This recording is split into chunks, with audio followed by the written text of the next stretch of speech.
বন্ধুরা এখানে আমাদের চলছিল কে কাকে হাসাতে পারে প্রতিযোগিতা। দেখো হাসানোর জন্য যত রকমের কি কি কাজ করতে হবে না করতে হবে, কোথায় কি করলে হাসবে সে, দেখো কি করছে, দেখো কিভাবে নাচ করছে, কিভাবে মুখটা করছে, দেখো মানে কিভাবে তাকে হাসাতে পারবো।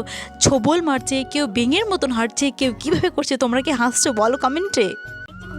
কবিতার নাম সবার আমি ছাত্র শরীর আকাশ আমার শিক্ষা দিল উদার হতে ভাই রে ঘুরবে হবার মন্ত্র আমি বাড়ির কাছে বাইরে পাহাড় শিখায় তাহার সময় ওই যেন ভাই লোর মুখান খোলা মাঠের উপদেশে নীল করা হয় তাই দিন ভালো লাগে নানা ছবি রাখতে খাতার পাতায় চাই মানখানা রাখতে ইজি বিজি ভাবনারা মনে আসে যখন এই ছবি হয়ে খাতাটায় রয়ে যায় তখনই হাতি গড়া গাছ পাখি আঁকি আমি কত কি কেন আঁকি এই সব আমি জানি এত সব আঁকি তবু মন ভরে যায় না আসলে এই খাতা ছিল মাঝখানা দিতে চাই জিনিসপত্র জুটিয়ে এনে গানে গানে নাচে কিনে কুচ্ছি রকম ফুটে এতে গুড়া ধামা কুলো শুশুলা মেডা চেষ্টা এরকম খাতা এরপর শুরু হয় মুরগি লড়াই প্রতিযোগিতা।